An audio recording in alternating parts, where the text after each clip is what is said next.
12 years ago, Taylor Swift made a decision that changed pop culture forever.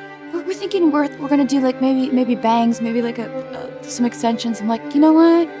Just cut it. This is Vogue. Why not? So I have bangs now. She cut her bangs all for a Vogue photo shoot, and we've barely seen her forehead since. Today, we ask the question, what's behind the bangs? Is it a wig, extensions, eyelash glue, or maybe something darker? Were those clip-ins? They're just mine. Today, we investigate the Taylor Swift Bangspiracy Theory.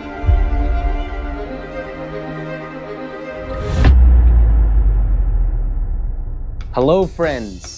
Yep, it's that time of the week again. I'm back. And you know I like to keep you on your toes, so this week we're doing things a little differently again, but real ones know that I've been here before. You know, this is actually where we debuted the spoon, which, speaking of, no spoon today because I will be pointing at things. That's kind of part of the reason why we're here today. Anyways, let's get right into it. Look, I'm not a Swiftie. Some of my friends are big-time Swifties, so by association of being in the same friend group, if anything, you could say I'm Swiftie-verse adjacent. So when Taylor Swift made her first ever podcast appearance not too long ago, believe me, I heard about it from my Swiftie friends. Not only did I hear about it, but I got to see some clips from the podcast. And when I was watching these podcast clips, there's one thing that I couldn't stop looking at.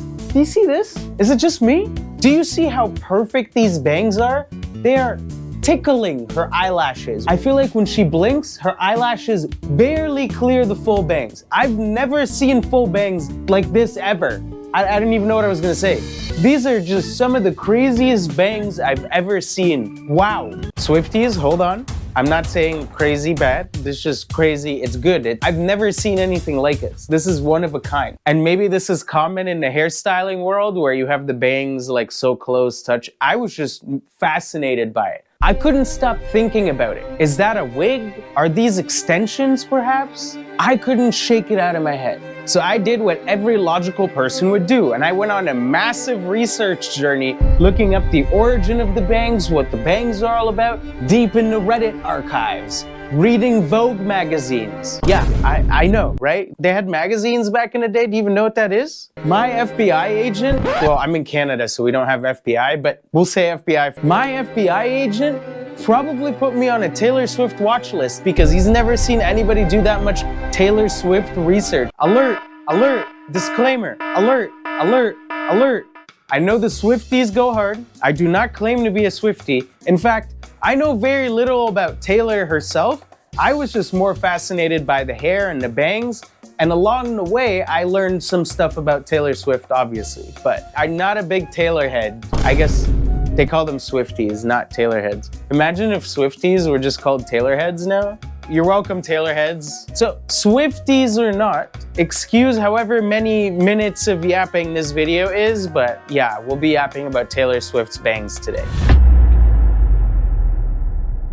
Now, before we start, I'm not gonna sit here and explain who Taylor Swift is. If you don't know who Taylor Swift is, but I don't know why you're watching this video, to be honest, so good luck. So, we're gonna start our timeline right here, before the bangs. I'm a fashion designer. I would like to remain anonymous for this interview. Back in 2008 to 2011, the fashion at the time wasn't heavy on bangs, really. Straight hair and side parts were trendy. I mean, for Taylor Swift to go from curly hair to bangs, that was just not something that I would have seen coming. We were still in our pre-bang era. This was around the Fearless and Speak Now era. The aesthetic, curls. The forehead can be seen everywhere. Very country, cowboy boots. At this point, the Kanye VMAs drama that, I don't know if you know about this, but the Kanye VMA drama has already happened, and she was transitioning from being a country pop star to being a global sensation. And now that we know what the 2012 scene was looking like, let's get into the Vogue shoot. January 2012. A studio in New York. Behind the camera, Mario Testino, a Vogue legend. And in front of the camera, Taylor Swift, on the brink of a new era. Historians still debate this event. Some call it the day the forehead died. Others call it the Vogue Incident. You have to understand, this was not a trim. This was not a wig. These were not extensions. This was Vogue. When Mario says you're cutting bangs, you don't ask questions. You just cut bangs. This was unplanned. It came out of nowhere.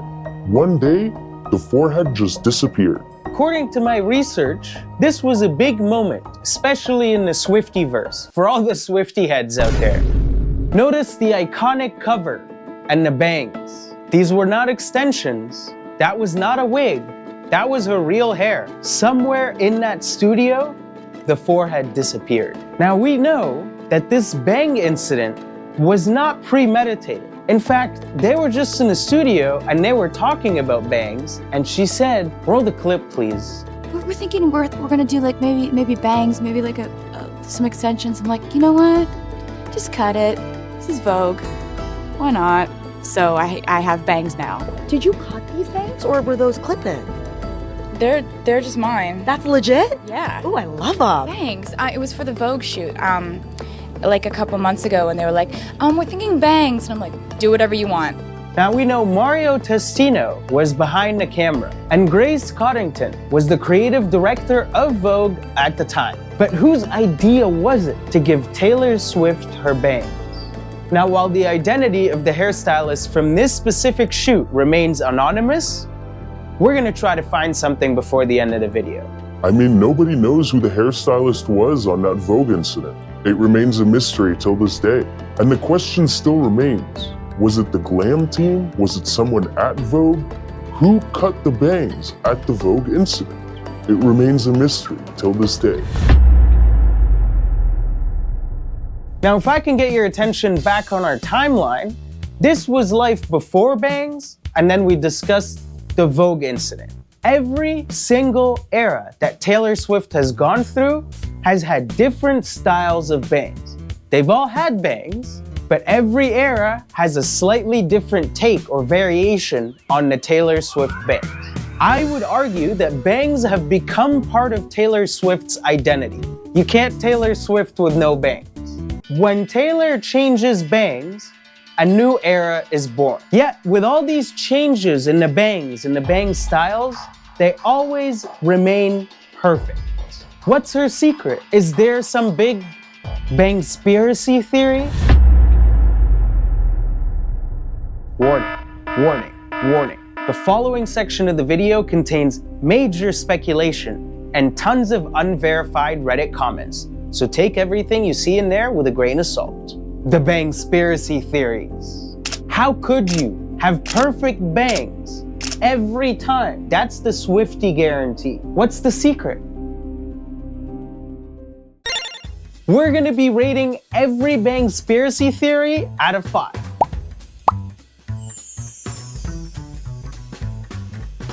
Now, the first Bangspiracy theory is hairspray. Tons of Reddit users claim that a lot of hairspray is used to keep these perfect bangs.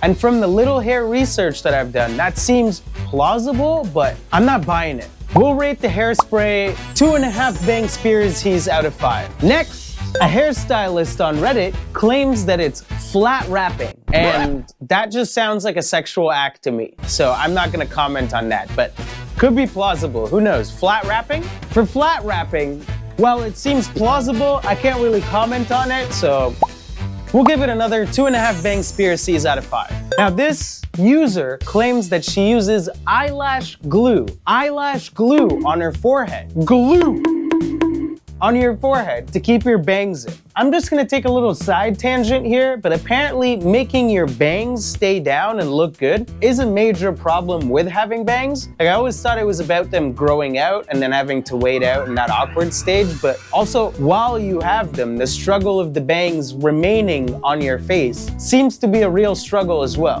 which is arguably part of the reason why this Bangspiracy theory exists in the first place. So could it be that Taylor Swift is using eyelash glue on her forehead to keep the bangs in perfect condition? How plausible is this Bangspiracy theory? Now, personally, I think that this gets 4 out of 5 Bangspiracies on my scale.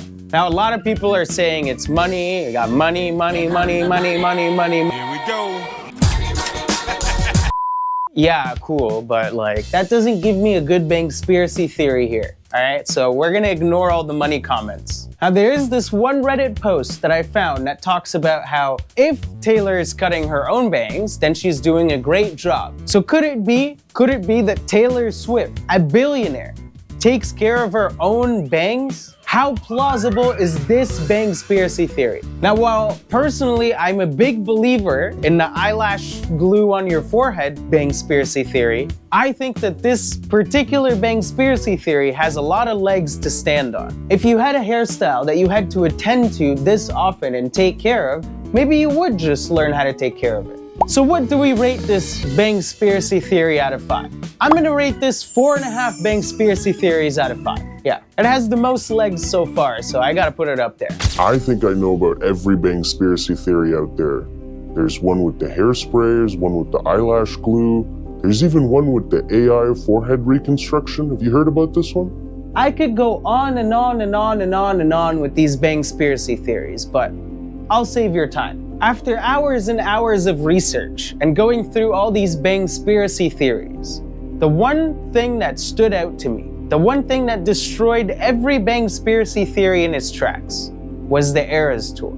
During the Eras tour, she was performing for hours, and not only was her hair changing because of the dancing and the moving and the forehead was showing, but also things like weather conditions, sweat, and humidity have proved there's no wig, there's no eyelash glue, and there's definitely no extensions. These are just her natural, perfect bangs, and she's really committed to it. And plus, on rare occasions in the last 12 or 13 years, she has shown a little half forehead or forehead on some occasions, but yeah, I kind of chose to ignore that to make my narrative here. But even if there's no real Bangspiracy theory here, I want to know who's behind the bangs.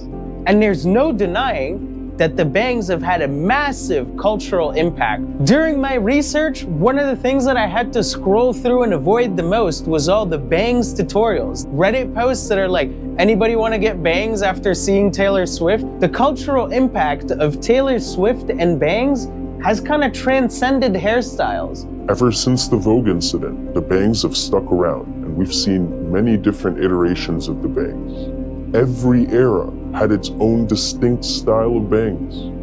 Bangs and Taylor Swift have become one. You cannot mention Taylor Swift without bangs. The cultural impact alone, every Swiftie wants bangs.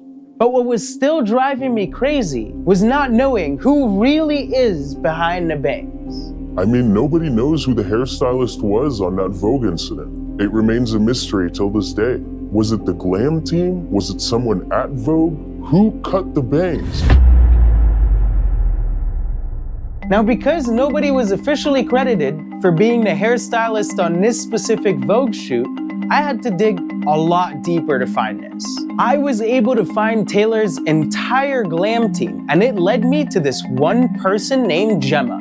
Gemma has been styling Taylor's hair for as far back as I can find. In fact, there's an interview in 2012, just a couple months after the Vogue shoot, where Taylor gets asked, "Who cuts your hair?" And Taylor Swift responds, "My hairstylist, Gemma does."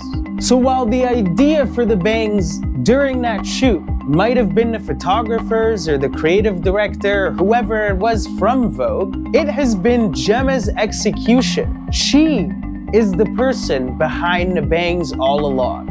And with that, the Bangspiracy theory is closed. I rest my case.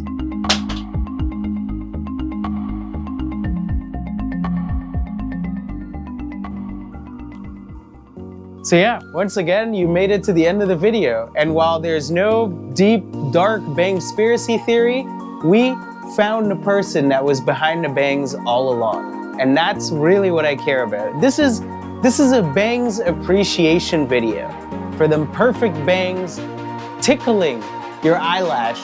But hey, Taylor, if you're watching this, blink twice if your forehead's okay. And as always, I'll see you in the next one. Peace! I mean, nobody knows who the hairstylist was on that Vogue Incident. It remains a mystery till this day. Who cut the bangs?